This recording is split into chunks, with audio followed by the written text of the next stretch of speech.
Coach Robbie. What's up, Mike? How are you? I'm good, man. I was just waiting to see how long you would stay silent. Yeah, interesting podcast today, I might say. Oh, man. I am, that was awesome. You know, I will say, you know, we tend to always go in with like a rough outline of what we want to talk to, and then 99% of the time never stick to it. Mm-hmm. And this would fall into that category. So, man, this is a great podcast. I mean, it's always good to get into the mindset of an athlete who's been to the level that Zak has collegiately, and you know, and on some of the biggest stages, and how he translate, you know, that to, you know, taking his on the court talent and experience to stuff he's doing now off the court with life, and then obviously with triathlon, with his eyes set on Ironman Wisconsin, and then the great little challenge we had at the end. But it was a great podcast and always a good learn. Yeah, we went into basically how it translates from being a high-level college athlete into deciding to do your first Ironman with no endurance experience. You know, race like you train, confidence, ups and downs, his patience, emotions. We talk about college athlete diet and how that translates, and all kinds of stuff like that. Plus, of course, like you said, the big challenge. The big challenge, which is unveiled within this podcast. We hope that you enjoy this little bit of a diversion into the college basketball meets triathlon world, and we interview former Wisconsin Badger guard Zak Showalter.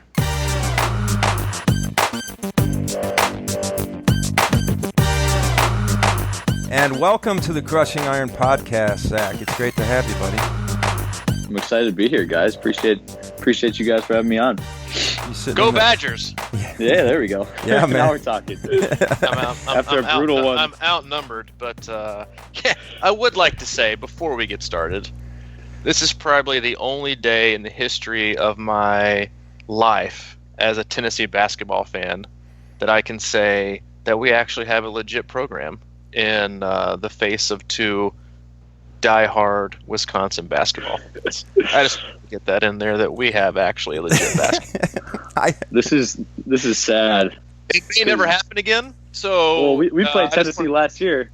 We actually played Tennessee last year in Maui, and we won. So at least I still got that to hold over you, to hang over your head. You guys have a slightly better basketball tradition than we do at Tennessee, but right now we're just clinging on to any tradition. So just let us have. So who's got the better football tradition is the real question then. Tradition? Oh boy. Anyway, so have you guys had this argument? No, I mean, you know, I live in Nashville. I've been in the SEC. I almost was going to take a vow not to bring up too much Badger basketball talk, but you guys are going off on a. Kind of had to. Yeah, hey, listen, if you've listened, Zak, if you've listened to any of the more recent podcasts, you would know that even as a lifelong Tennessee fan, I don't think I've ever been as disappointed in our university or in our program as I have been in the last 6 months. In terms of, I've listened to a couple.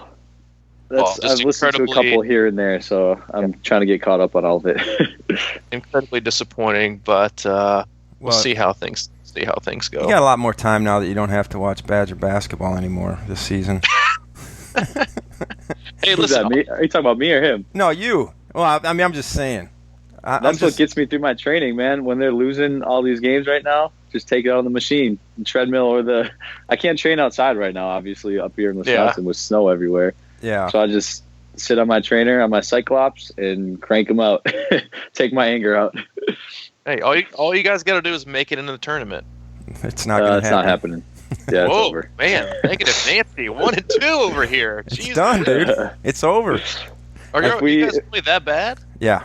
We're in 10-11 right now, I think. What? With zero solid wins. Yeah, it's not looking too hot right now. I saw you guys. Were you guys playing Iowa last night? If you call it playing. If that's what you want to call it, yeah. Man, this is kind of odd. They were present. Wow. They were on the floor, yeah. So anyway, just on to winner. We can get into a little bit more of that later, because obviously it's very hard for me not to talk about. But what I thought we would do with this interview for everybody listening is, for those of you who don't know, Zak started for the Wisconsin Badgers the last 2 years, two Sweet 16s. You also played on the teams that both went to the Final Four.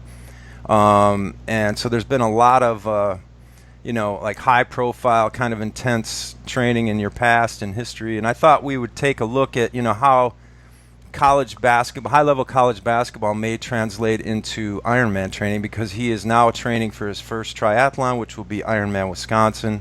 And I just kind of want to get inside your mind about how that all works. But first, why don't you just kind of like set it up with start with your endurance background, which appears to be not a lot. Is that correct, Zach? Yeah, literally zero. Okay. I played basketball my whole life, obviously. In high school, growing up, I played football and baseball. Played a little bit of volleyball in high school. So I didn't do much running other than a couple short 30-second bursts on the basketball court, and that was about it. So, yeah, I mean, I've been around the Ironman the last couple of years here in Madison. Me and my fiance, who is actually doing the race with me, which makes it that much more exciting, and I think we're kind of a unique case there as well. We both have volunteered as athletes. She swam at Wisconsin, and I obviously played basketball. So we've been around the race, and you get that.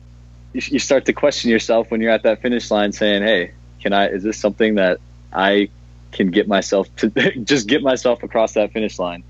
And my buddy Zak Bohannon, who actually played he graduated 2 years before me at Wisconsin, played basketball, was able to do it on limited training and just did it.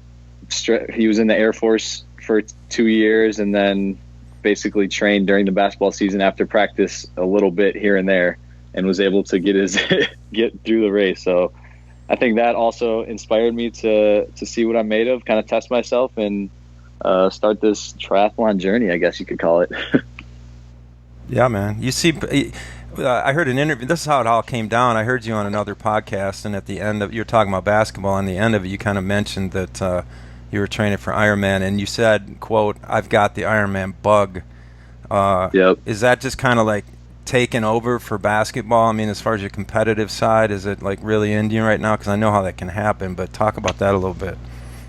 Definitely. I think college athletes kind of struggle with that transition, going from the adrenaline rush of playing 2 times a week in front of 20,000 fans to going to work, which I'm doing some commercial banking right now in Madison. So I got a job and I'm working 8 to 5, and it just wasn't quite the same rush. So I think I'm enjoying it, obviously, but this was my way of having something that wakes me up in the morning.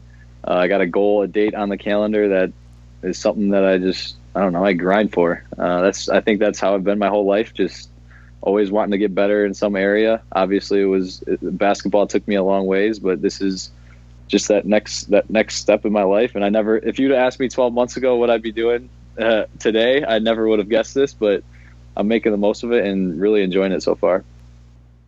You don't sound like a guy who's going to have a mentality of, yeah, he just got. I don't sense that is your approach to doing a full Ironman this year, that you just hope to get through it. I would imagine you probably want to do well. That's a talk I've had. So I'm fortunate enough to have a coach. We both have a coach, and that's a talk that we've kind of had. Originally, the goal was just to get through it. Because to even finish, that's obviously, you guys know more than anyone, that's going to be a hell of a grind. Mm-hmm. So I guess I don't really know. I haven't looked into times or any of that stuff at all yet. So I don't know if that's gonna, once we get down the road more, and he's gonna come to me and be like, "Hey, I think you can get this time if you do this, this, and this." Maybe that's something I can shoot for. But at this point, it's just finishing and then kind of seeing where we go from there.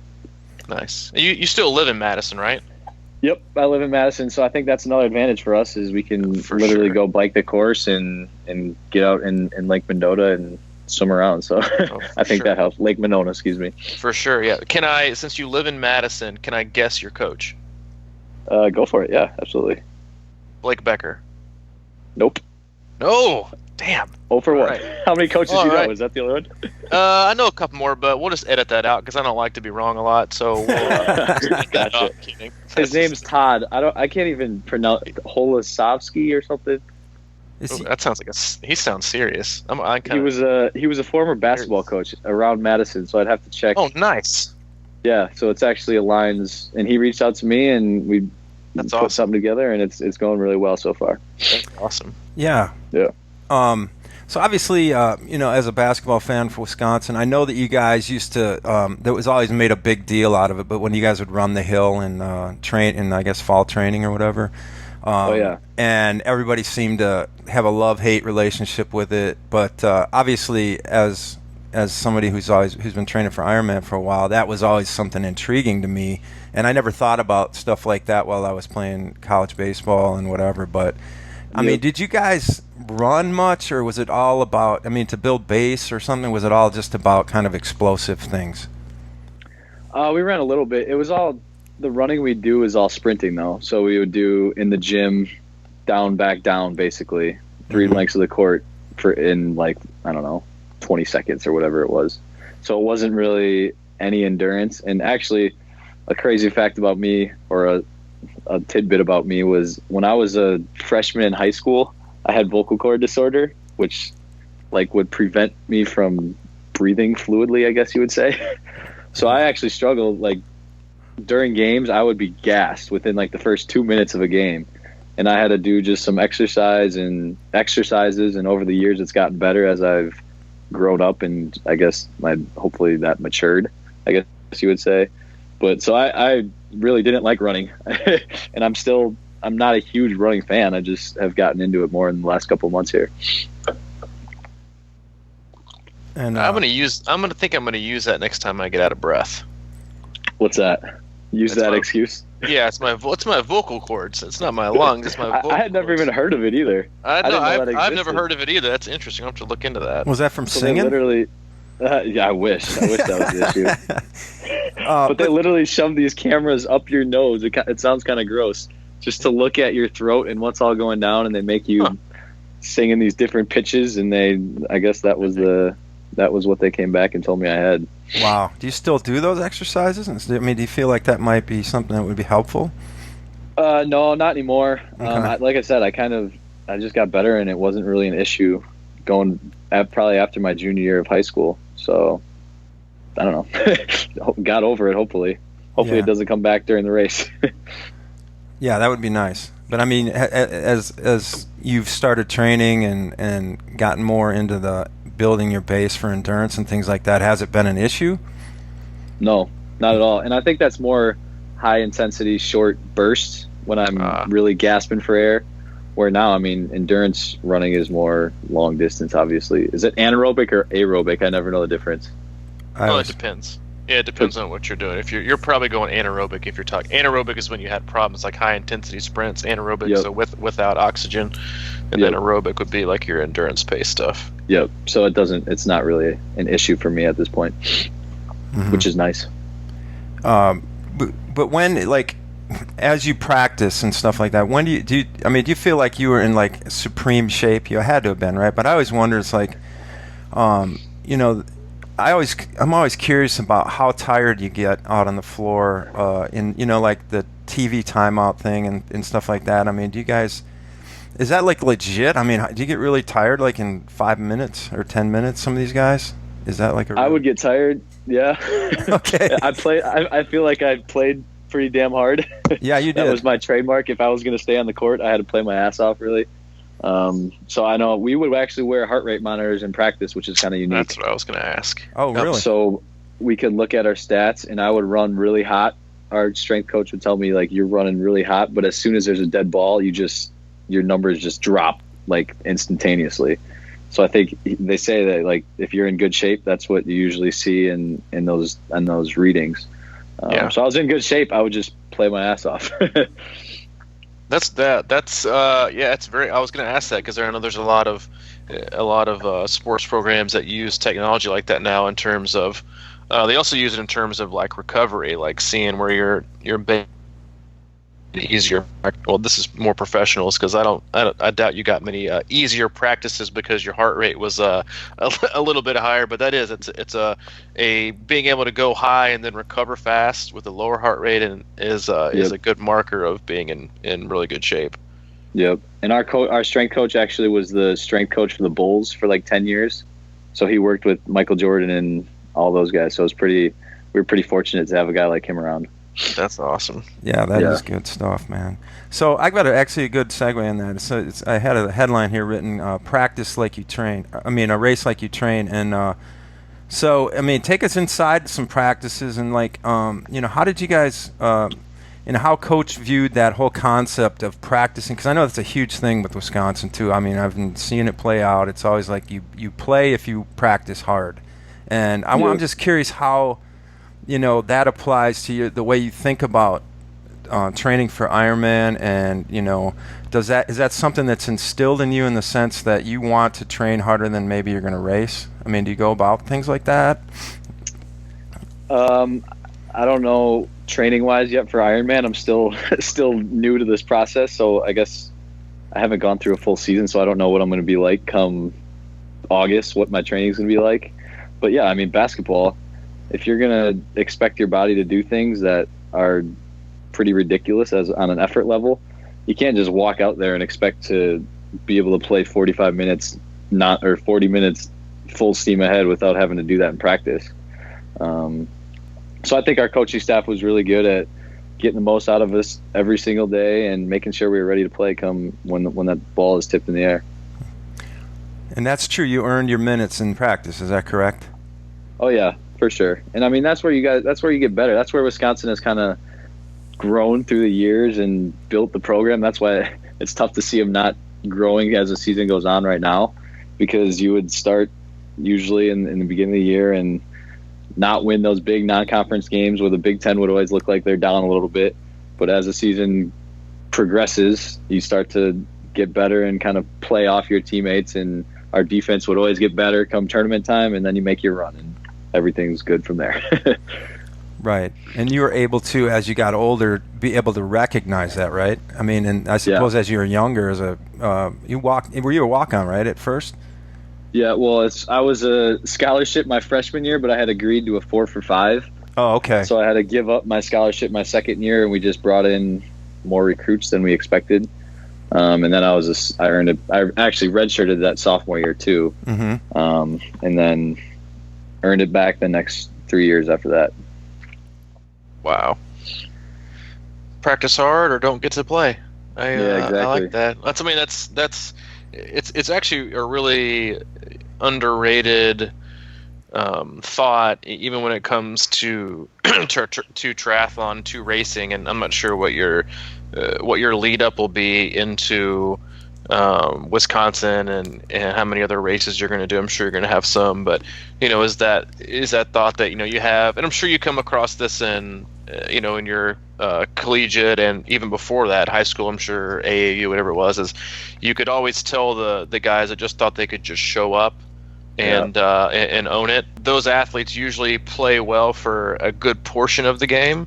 But then when it comes time to when things get down to like the nitty gritty where you have to be disciplined and dedicated and committed, they usually fall, like maybe for instance, like missing free throws at the end of the game or a blown assignment. And those are the things that you earn in practice. And the same thing goes with training, as you see athletes who are consistent with their training and that work hard all the time and they're consistent and they show up to race day prepared and always do well, versus the ones who think they can just skip and take shortcuts and just quote unquote show up because they have more athletic ability. When push comes to shove and the details really matter, they tend to fall by the wayside or come up with excuses. Yeah, absolutely. I mean, one of my favorite quotes is hard work beats talent when talent fails to work hard. Mm-hmm. And I think if you looked at me, I'm not your prototypical Division I basketball player by any means. So I kind of understood that if I'm going to have any impact and do what I want to do, I got to work harder than anyone else is willing to work. And I think hopefully that'll translate. And I've felt like that's translating to the triathlon world. So I'm enjoying it, like I said. Yeah. Have you questioned yourself yet? Like, why the hell why did I think this? Like, when did you get this idea to do Wisconsin? And then have you already had one of those? Dude, what are you thinking? Why? What made you decide this? Besides when you're in the pool. Well, everyone asks me. All my other dusting you. Yeah, she kicks my ass. I'll tell you that much. That's a humbling experience. I think when I question myself is after I'll go for an hour run, it says like 6 miles, 6.5 miles, and I'm like, how many hours? Like, I'm dying after a run. Mm-hmm. And I'm used to these short sprints, obviously, so I had to totally reconfigure how I even run, period, because I'm just used to going out and sprinting. The first day of training was like a 30-minute run, and I just went out and booked it like I would on a basketball court. Yeah. I'm gassed, and our coach was like, hey, just go out where you can have a conversation. Don't let your heart rate get above whatever the number was. And slowly, after I've been doing that a couple times, I'm like, oh, I can actually do this and enjoy it a little bit. So I'm improving in that area for sure. Yeah, you said that about you played baseball too. I've always kind of wondered what sport translates the most, and I've kind of come around to think that maybe it's baseball because you're standing so long and you have to be really patient. And when you talk about patience, like you're just saying you ran out and just busted the run and stuff like that. And really, Ironman does come down to so much patience. And Coach Robbie talks about it all the time, and that's one of our favorite things to talk about in this podcast. And again, I'm just trying to draw some parallels here, but I mean, Wisconsin basketball is arguably one of the more patient systems and development programs in the country. And how much, you played for Hall of Fame coach Bo Ryan, and did you guys talk about patience a lot? I mean, because your offense operated patiently, and like you said, you would slowly improve over the course of a season, and you can draw a parallel between that and an Ironman race. It's like you can't come out too hot, or you're going to be, dying at the end. So it's like you want to kind of save it and then like use it at the end and go your hardest during the tournaments and stuff like that. Do you guys talk about patience and things like that? Yeah, patience and grind were two words that we always kind of stressed. Especially coming in typically for a Wisconsin program, it's a little different this year, but typically you walk in as a freshman, you don't see the court much. You kind of are on that scout team, just learning all the defensive concepts, because our defense with Coach Ryan and Coach Gard is implementing some of it now is so based on playing off of each other and just understanding concepts. So just having that patience and understanding that you're not going to step in and play right away, and you just stick to the course, and things will happen when your number gets called. So I think that definitely translates. Patience. Yeah, always absolutely. Patience. Applies to everything. It does. Yeah, which also I got to thinking about that too, because and patience and as you think about, what do you think about when you think about that day, that Ironman race? I mean, does it kind of jack you up? And you have to. I mean, such a big part of race day, I think, is kind of keeping your emotions in check. And I just think about what was it like for you as a player to walk out in front of 70,000. I was in Dallas when you guys played Kentucky the first year, and then I was in Indy when you guys played them again. But to walk out in a dome with 70,000 people on national TV, and you're getting ready to play Kentucky, who's 38-0, and it's just hyped over the top of them. How do you keep your emotions in check? And do you ever think about that in terms of how you can use that same skill on race day for Ironman? Yeah. I mean, it's an indescribable feeling playing in front of that many people. But once you get out on the court, you just get into your zone. I mean, I've played so much basketball in my life that it was I wouldn't get nervous for any games. I think the most nerves I would have would be in the locker room before the game, during pregame speeches and stuff like that. But once you get out there, it's just another game. And that's kind of the mindset I always had. I'm hoping that translates to the Ironman, just another run, another swim, another bike. But like I said, I haven't gone through it yet. Training hopefully prepares you for that. So you're not, I mean, that's how it is in basketball. That's how it is in making speeches and everything. If you train and practice, you're more comfortable doing it, obviously. So I'll have to report to you guys after the race. Hopefully, get back on here and let you know what my feelings were throughout the whole. Hopefully, less than 14 hours or whatever that time I'm gonna end up setting is. Yeah, for sure. I mean, it sounds like, you've already, obviously with just your athletic ability aside, just your experience and resume of, dedication and commitment and consistency, but also that sometimes you have to be short-sighted and present when it comes to challenges or obstacles, or I guess in basketball they use it, just take it, you're down 15 or 16, don't think about the number, just take it one possession time. Get one stop and score. Get another stop and score. And in terms of applying that to training and racing, it's 1 mile might feel great, 1 mile might feel terrible. In terms of using that toolbox, and as you go forward. So, what have there been challenges so far? And if so, what kind? And how have you kind of found yourself dealing with them? And have you just kind of naturally reversed and kind of reverted to a basketball analogy or your times playing, collegiately? I think the biggest challenge for me is just the individual sport aspect of it. Growing up playing team sports my whole life and just having that camaraderie and that team chemistry to build off of, I think that's what makes team sports fun. And I think that was the biggest challenge, but that's why having my fiance with me doing pretty much all of our training together makes it that much easier, which is why we both kind of convinced each other to do it. So I think that's the biggest challenge, but really, it comes down to consistency. Just doing small things every single day. That's what I've heard. I've listened to the Iron Cowboy and all these guys talk about it. It's the same thing in basketball as it is in this sport from the sounds of things. So don't picture that big goal and just try to go do it.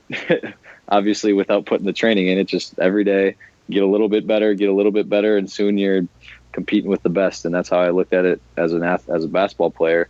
And I'm trying to relay that now into the triathlon world. Mm-hmm. And before we get too far off of that Kentucky game, that 38-0 game in Indy, well, you mentioned living in the past. It was one of my greatest fan sporting experiences ever. But oh yeah. It was amazing. We kind of talked a little bit about that in email, but I was just curious if you remember the pregame speech with Bo. Like, how would he handle that? Like, how would he coach you into that kind of a arena? It's obviously, it's almost like he probably has to talk you down a little bit because you got to be jacked, right? Yep. Same way as he approached every pregame talk. Is that true? Game. Yeah, absolutely. I think that's what the best coaches do. They don't play anything up. They just keep it. It's just another game. Play hard, play smart, play together, and have fun. That's what it all came down to. I wish I could say it was something crazy, but really it's not. It's just another game. They just happen to be 38-0 and had 17 NBA players on their team. We just played better that night. It only takes one night. That's probably something he said. All it takes is 40 minutes of your best basketball, and we'll you only got to do it. After. Yeah, that's what we say about Ironman. Yeah, that's true. You just got to do it one day. You just got to do it one time. You don't have to be great on any other day of the year except for that one. Absolutely. Yeah, and so many people, we talk about that all the time, is that so many people get caught up in making their training day a PR or something like that, but it's got to come back to the focus on the big prize. And yep, that absolutely is true, man. That. Obviously that kind of experience will translate very well. You know already that you're going to finish this thing, right? I sure hope so. I don't want to set my mind to doing something that I can't do. So I want to see what I got, see what I'm made of. Is that going to be your only deal, or are you going to do like a half or something beforehand? That's what we're trying to figure out still. Unfortunately, Sam Decker. Yeah. Sam is getting married when Door County is. I know that's supposed to be that's a big one. A good half up here. So we're still trying, being our first one, we're like, do we want to do a half and then like be almost psyched out to do the full one, or do we want to just go after it and do it? And I know you guys, from what I've heard you guys saying, is start with a half, don't sign up for the full right away, but I think we're a little different scenario, so we're just trying to figure out what we want to do here. Yeah, Door County's in like June, I think, regularly, off the top of my head. Yeah, I think it's July Okay, July. 13th or something like that. Yeah. And so Sam gets married then. When do you guys get married? June 2019, June 22nd, 2019. So this is kind of our, we Nice. actually like scheduled that we were going to do it in June. We're like, well, what are we going to do for the next year? So us being the crazy people that we are, we said, why not Seriously. sign up for an Ironman? If we're ever going to do it, this was our mentality. If we're ever going to do it, we're both coming off of probably being in the best shapes of our lives. Yep. We got to do it now before we lose that, and before we have kids and life gets in the way. So Yeah. it was actually funny. I was on the website like 3 days before the sign up and sent her Snapchat with like just the eyes. I don't know if you guys know the emoji eyes. And she responds and goes, I was literally just looking at that yesterday, and we just challenged each other like, you won't sign up for it. And she said, you won't sign up for it. And here we are 5 months later training in the middle of training. Wow. Is she pretty good? I mean, obviously the swimming background is going to be a huge advantage. Yeah, I think she can be one of the first out of the water. I told her that yesterday. I don't know if she wants me going out in public and saying that. Too late. I mean, Yeah, that's going to be the headline of our podcast. She's a Big Ten swimmer and she's fast, but I guess I don't know what was fast is. What was her event? Her big event at UW? She did 50 free, 100 free, and then all the relays and stuff. So freestyle was her race, and then she did back too as well. Oh wow! So she, I mean, coming Backstroke. of a swimming background myself, like I know that even if you do 50s and 100s and relay stuff, you still do long distance stuff. I imagine some of her training, she's kind of in the same boat you are in terms of having to pace herself differently versus now I have to swim continuously. For her, it'll probably be in the low 50s, I would imagine, if not high 40s, but consistently, and then also have enough in me to bike 112 and swim. And you're the same kind of in your terms of your running. You're going really, really, really hard for 15, 30, 45 second burst, and kind of like slowing things down a little bit when all you've done for the last 4 or 6 years is go full speed and rest. I'm sure it's taken a little bit of time for her to adjust to that as well. Yeah, absolutely. I think that's where having a coach comes in so helpful. It comes in so clutch, and he's beneficial to us as he can always check our stats. That's I don't know how to read any of those Training Peak stats or anything. It all goes in, and he gets back to me and says, "Hey, slow it up a little bit, or this is what you need to be doing." So I think that's where it's beneficial to both of us. And then she's helpful to me in the pool because I'm just starting to learn flip turn stuff because I'll hit the wall and turn around, and she'll be doing her flip turns and is already halfway back across the pool. I'm like, you gotta help me with this somehow because this is not efficient by any means. So it's good to have my own mini coach when we get together for a master's swim course or whatever. Definitely. So where are you in this? So you said you're about an hour runs and things of that nature. Are you crushing like 3-4 hour training rides yet? Yeah, we had a 2:45 last week. We got an hour swim Sunday and then a 3 hour bike after that. So it's good. It's starting to heat up a little bit. Yeah, it's starting to heat up, but it's doable. Other than my butt killing me, that's the hardest part right now. Are you gonna be stuck inside for those 3 hours? Yeah, watching Game of Thrones. We just started Thrones, so that's getting us. Well, I've watched it all the way through, but I convinced her to start it. Gotcha. So we're flying through seasons. Yeah, no kidding. Dear God. Do you I know that since it's a huge part of training for an Ironman is I'm always curious. I know you guys have like college basketball teams have their own little dining areas and things like that. But did you guys take diet and nutrition seriously in basketball, or were you guys kind of like just kids eating whatever? My freshman year, I didn't. Living in the dorms, you got the common, or what do you call it, the food hall. I put on like 15 pounds. I was taking creatine, and our strength coach before the Bulls strength coach that we ended up having just wanted me to put on weight and be bigger to play in the Big Ten. Mm-hmm. And I just felt terrible. My knees were shot. I just didn't feel good. So we got our new strength coach came in, And I told him, this is what I'm feeling. I'm not feeling like myself. I couldn't jump like I could in high school. And he said, well, let's start paying attention to what you're eating. Let's get you back down to a weight that you feel comfortable playing.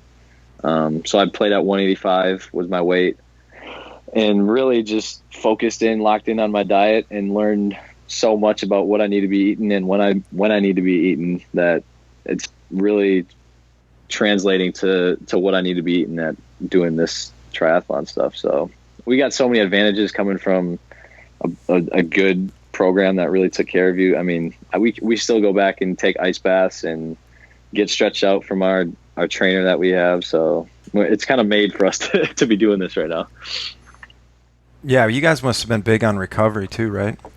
Huge, and Normatex and all that stuff. So I used to ice tub after every game.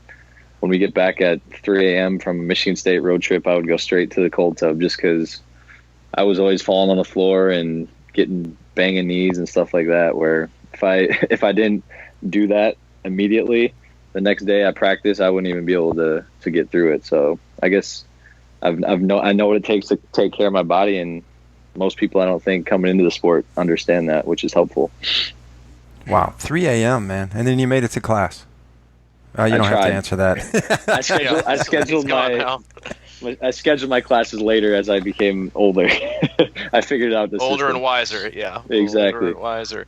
So how is it training like right now with everything being inside?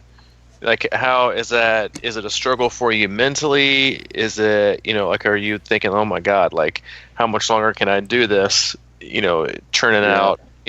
I know just for me, I can handle the trainer about as good as anyone. But even for me, once you kind of get over the 2.5 hour mark, you think, oh yeah, oh my God, not just I feel like I'm sitting on a crowbar, but just mentally, Game of Thrones is solid, but I don't know how solid it is. So, how long it can get you through. Exactly. Yeah. So how is that, like, the mental aspect of that going?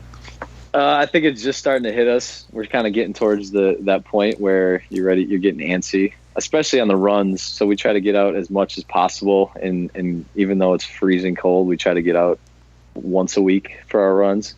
The bike is not bad. It's at this point, I guess, just because we have entertainment right in front of our face where we could be engaged and follow along. Plus, on Game of Thrones, I need the captions on the bottom, because otherwise I cannot keep the name straight. So I'm getting my reading fix in and just engaged, and it helps me not think about what my legs are doing, I guess. But nice. I think we're getting to that point where we're antsy to get outside. Plus, like, I don't really have much bike riding experience, which will be the next thing. Yeah, the next thing that we're going to have to learn.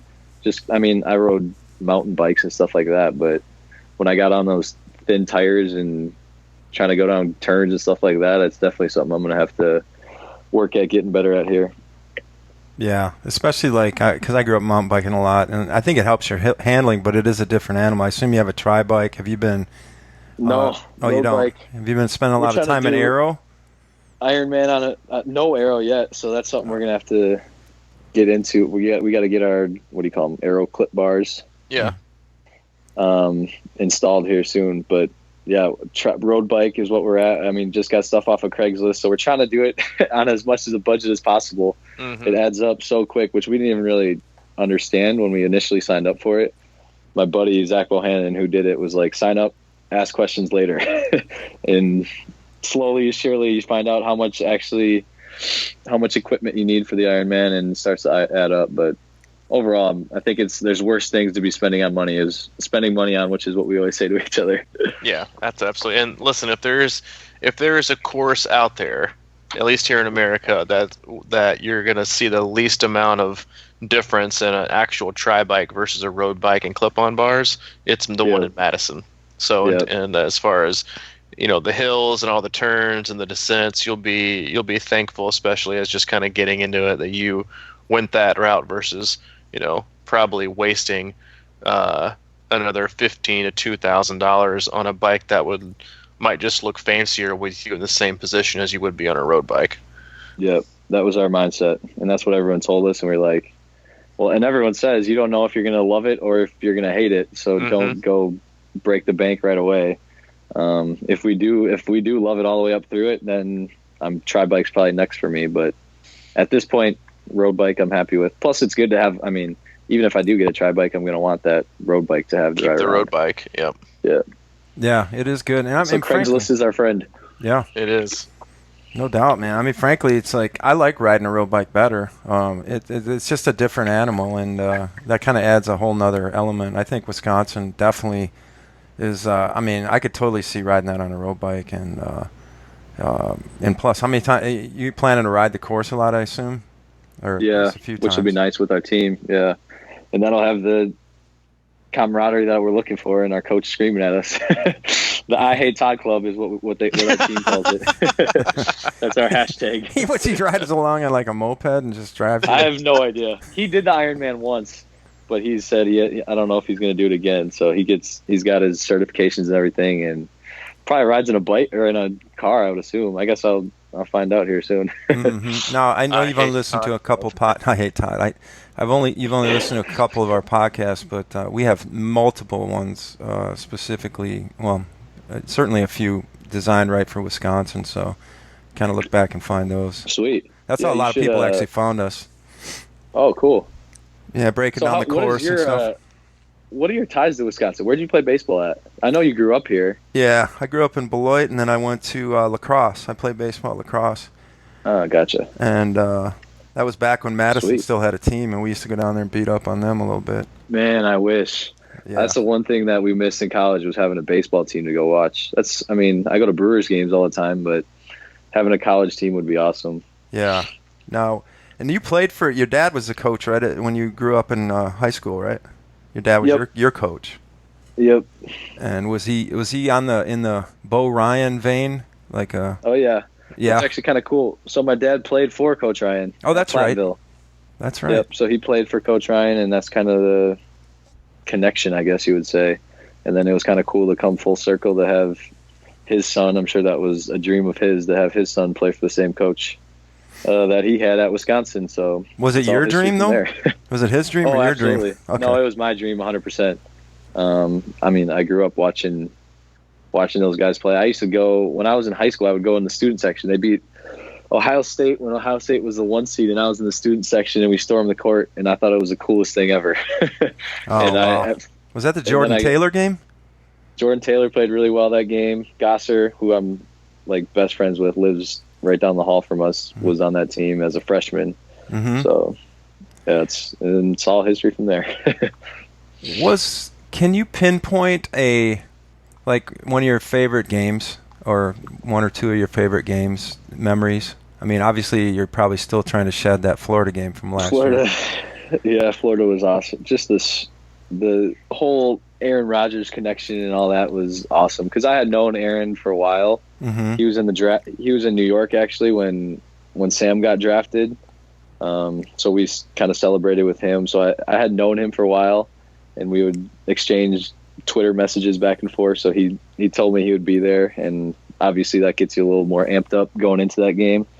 But when I make the shot, instincts just kick in. Like I wasn't a huge showboat guy, so I would never picture myself doing the belt, and it just kind of happened. I think the first game though, one of the games that sticks out in my mind was North Carolina my sophomore year when we went to that first Final Four. Oh no, my redshirt sophomore year. So it was the second Final Four before we played Kentucky. Sorry, I'm getting in the weeds here. But it was kind of my coming out game when I got an opportunity to show what I could do, and really was the stepping stone for I think the rest of my career. So that's something that sticks out to me. Yeah, and that's like the high of something like that, and I'm just always like curious to draw parallels between what that's going to feel like when you come around the Capitol and you're running down the finisher chute and you have a Mike Riley, man. Yeah, he'll be. Coach wrote our goals, or we have like a thing to write our goals on, and I said I want to hear Mike Riley say my name. That's Zak Showalter, you are an Ironman. And then I found out like 2 days later that he had committed to doing the Wisconsin one again. Yeah, so that's one of his races for next. Yeah. So Mike, you doing it? Oh. Is it still Nice. open? I don't know. I mean, is it still open? I don't know. You can run beside me. Train. You can go beside me. Yeah, right. Get me through it. Yeah, I'm like, I'll definitely be there because I always go up Sweet. there. I make a video. I've been up there like It's the open. last 5 years, either racing. It's open. Oh, I It's think open? we're talking here. It's open. What's it gonna take? Tier 3. Oh, what's it gonna take? What's it gonna take? The banker's What I gotta stepping do? up. The banker's coming through. Here, yeah, that's right. Here, how many? Hey, Zach, how many followers do you have on Twitter? Twitter, Instagram is like 40,000. I don't know what Twitter, 30 something, a little bit less. So, what do you think? Like 1,000 retweets of this podcast? What you do? I think this is fair. I Yeah. think this is right. legitimate. To get him to do it? All right. Wow, All right, I'm in. You 1,000 agreed to that real retweets. quick. 1,000 retweets, and Mike signs up for Madison that day. Wow. How many Crushing Ironman or Crushing Iron followers you guys got? Not enough. Not on Twitter. We've only got like not many. We haven't. How many been- in the likes on the videos or on the podcast? Oh man, we've got Yeah, we're much stronger in our podcast game. Yeah. Well, And, I'm gonna shamelessly plug myself and say go Z Show B-Ball 333, and then you guys can find my tweet that I put out and retweet it so we can get Mike doing this thing. Yeah, and because I'll tell you right now, Zach, that between you and I, if we get these 1,000 retweets, I in my possession have the company card, and I will if he wants to delay it, once we hit 1,000, we'll just connect once we get it, and I'll sign him up and forward him the registration confirmation email. That sounds. I'm impressed that you just said yes to 1,000 retweets that quick. I think we can get that. He doesn't think you're capable. He doesn't think. So are you still training? Like, are you training right now? That's beside the. Oh yeah, I mean You've done enough that you could just go out and do it. Is I'm that kind of like the Allen Iverson of triathlon. Practice. Who needs practice. Listen, man, it's January. It's He's January, got a long way away, and I can tell you right now that we have plenty of listeners that are on Twitter, and I will make sure that we post this in our closed Crushing Iron group, which has about 750 Dedicated. They will probably create a Twitter account just to retweet us. to get Mike to do it. So 1,000 retweets to get Mike to Madison. I think Let's go. That's the header of the podcast. Ooh, I'm pumped. get I Mike am to too. Madison. I'm a little bit. Mike's not pumped. gonna like me anymore. Hey, you're not going to get invited back, and unfortunately, Zach, you and I are more pumped for this than he is, but it goes tomorrow. I still have that's ultimate control over whether or not this podcast is even going to air.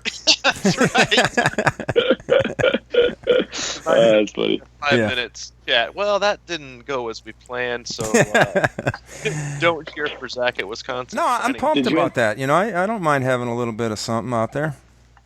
1,000. 1,000 retweets. That's quite a few. I know. It is a lot. I saw no, just quick on that thought. I had this thought. It was like some girl emailed the New York Jets and wanted to have like her bachelorette party pictures The or Mets something. wasn't the Mets. The Mets. That's right. Yeah, I saw And they're that. like, yeah, sure, we'll do that. Just 500,000 retweets, and when you're in, Yeah. it's like Jesus, man. That's different than 1,000. 500,000 Yeah, but is you've insane. seen some of the stupid shit people get. Oh, I know. Like, For real. if you get this, we'll give you. It was like a fast food chain or something. You get this Yeah, I saw retweeted that. so many times, you'll get like a lifetime supply. And it was people, and you just get people on Twitter. They'll retweet anything. I mean, maybe you can even get Trump to give it a retweet. Oh, jeez. That's a whole nother conversation. Probably, We don't yeah, have that right probably, now. yeah, we'll have that Whoa, one off. we do never talk about politics, but like some of those people have. I'm not really like a sympathetic character or anything like that. People don't care about my Iron Man, do they? Maybe they do. Oh, I think they do. I think a lot of people. I mean, I think people would be pumped to get you to do this. Sure. All they have to Hey, do is listen, press a button and they control someone's Exactly. future. Okay, and you have to make sure Gosser's there to give me a high five when I get done. Oh, I can talk. He'll be there for sure. I'll have a bunch of basketball buddies there, so that'll get you. I mean, you'll enjoy it. Yeah, no, I will. I'm trying to recruit. I'm trying to recruit like all of my friends around the area to be there, just to get us through that day. yeah. it's a the good idea. the more support, the better, in my opinion. Yeah, I'll give you Man. encouragement as you run by me, dude. That's what you think. You'll be right next to me grinding out with Annie and I. That's the other thing we're trying to figure out is we want to finish together or No, just stop go it. at our own speed. No, come on. Go at your own speed. You spend the rest of your life together. At least have 14 hours where you don't have to. I mean, I'm just saying. I'm a married man and I love my wife to death. But I ran a half marathon with her and it was enjoyable and it was 2 hours. But 14's too much. 13, 14, and you're both competitive enough that you come down like those last 10 yards and you're gonna be looking at each other like, okay, like who's Hello? Yeah. Sorry, I cut out. Again? Oh, Jesus. I cut out. Sorry about that. That's all right. You're both going to be looking at each other as you hit that red carpet. And it's like, all right, we technically probably can look like we're going to cross at the same time, but the clock's going to have one person ahead of another. And who sprints through? Exactly. Yeah, because it's not going to say tie. It's going to say, overall, 345th, you, and then overall 346th, your wife, or vice versa. So someone's going to beat somebody. We're just going to find out who it is. And I'll just say it right now. If you guys both end up doing, I know, Zach, you're doing Wisconsin, but Mike, if you do it too, I will be on the course and I will rock my Ron Dane jersey in support. How about if I hook you up with the number 3 basketball jersey? Heck yeah, man. Oh, there you go. There we go. Basketball jerseys with no undershirt. I'll rock those all day long. Yeah. That's a good I got my look for an tri kit the adult. other day. You That was Oh, a you big got your step for try us. outfit? How's that? Try outfit. So I had to decide between the 1-piece or the 2-piece, and I went with the 1-piece. You're a good man. Good That's- call, man. You agree with that? Oh, your junk will agree with it. That's good to know because that's Yeah, the it'll main keep that's the the- main issue yeah. going forward. It's like a men's testicular sports bra. So what do I wear? Like wetsuit? Do I still? Is it? Did you Do get? it. Did you get? Does it have like sleeves to your elbows or just like a tank? To my elbows, the tri-suit does. Now I'm trying to Yeah. figure out if I want one Yeah, with I- arms. So you said the tri-suit does. What's that you cut out? The tri-suit does come to your elbows. Yeah. Then I would swim in it a couple times to see if you have good enough range of motion. But you should, if it does, you should be able to wear it just as is underneath your Gotcha. wetsuit. If not, Gotcha. just roll it down to your hips, and then when you get out of the water on your run up from getting out, you'll have already pulled your wetsuit down. Okay. While you're running up, because it's a long transition, while you're running up, start to zip it up and put your sleeves on. You won't waste any time. Okay. Good to know. Yeah. Appreciate it. Yeah, I need some tips. Everyone else needs tips too. That'll be helpful, hopefully, to some people. yeah, it's good. Everybody. Have you ever needs swam in Lake Monona yet? sober. Oh man, I don't know if I have sober. That's a real. I've been in Mendota, not sober, after KK, Yeah. which is a bar in Madison for people listening. That's still around. I used to go there like 100 years ago, man. Oh yeah, that's the spot, and it's right by the water. So bar closed, even though it's not, you're not supposed to, but you take a quick dip after sweating on the dance floor. Oh, dance floor, huh? Oh yeah, they got a good dance floor. No, not. I haven't. I don't think I've swam in it. I've been in a boat on it, but that's about it. Okay. So that'll be fun. I'll be in there quite a bit this summer. Plus Devil's Lake. I don't know if you guys are familiar with that. We do a I lot am. of training up there. So I actually my mom lives up in the Dells now, so it's close to there. So it's kind of close to my house. Oh, okay. Cool. All right, So it man. works out well. Yeah. That sounds awesome. Well, I guess we've got some things to look forward to here, maybe. Yes, we do. We'll get the ball rolling on this. I'm excited. Yeah. I did not come into this planning for that, by the way. I'm guessing you didn't anticipate this either, but No, it just kind of happened. That's how most of our podcasts do. We don't come in with a plan; they just kind of end up what they end up being. So, just for everybody listening, how can they find you on Instagram and Twitter, Zach? So Instagram, my page is Z Showalter 3, I believe, and then my Twitter handle is Z Show B-Ball 333. All right. That Look sounds out like for an me. man. That sounds like an old school like AOL. It email, was my like back in original the 90s. AIM. I knew it. Name. I knew it. Sam tries to get me to change it all the time, but if I change my Twitter handle, I lose all my followers. That's it, man. Yeah, You're gonna you have can't do more that. after- so So I just embrace it and stick to it. That's what made me me. Yeah, that's what made you. Yeah, well, I'll put that stuff in the show notes and stuff, and then I'll link a couple of those big videos, the double check belt video. Yeah, there you go. Oh, don't worry, Zach. I'll double check his show notes to make sure he doesn't accidentally, put in an underscore or an extra, letter in your Twitter. To keep the people away from me. Yeah, exactly. Yeah. I appreciate that, Robbie. Oh man, I got you. All right. Well, cool. Thanks for having me on, guys. It was fun. Thanks for joining us. Appreciate it. Keep up the good work. Thank you, sir. We'll be in touch. It's good entertainment. Good entertainment when I'm at work, putting in the grind. Grind it out. Yeah. Okay, man. Well, hope you get over to Marigold one of these days. It's a good restaurant, and yeah, for sure. We'll check you tomorrow when I forward you guys Mike's registration confirmation for Wisconsin. Yeah, right. Let's go. Let's go. So when is this comes out Thursday? When is it coming out? Yeah, tomorrow. Yeah, tomorrow. Sweet. If I can get it together, I don't know. Oh, come on. You're scared now. All right. Don't shy away from a challenge. Podcast ever. Well, I am going to get a haircut, so that might be the sign. Oh. It's all coming together for me. It is. All right, man. Thanks, Zach. Yeah, Thanks, appreciate Zach. you guys.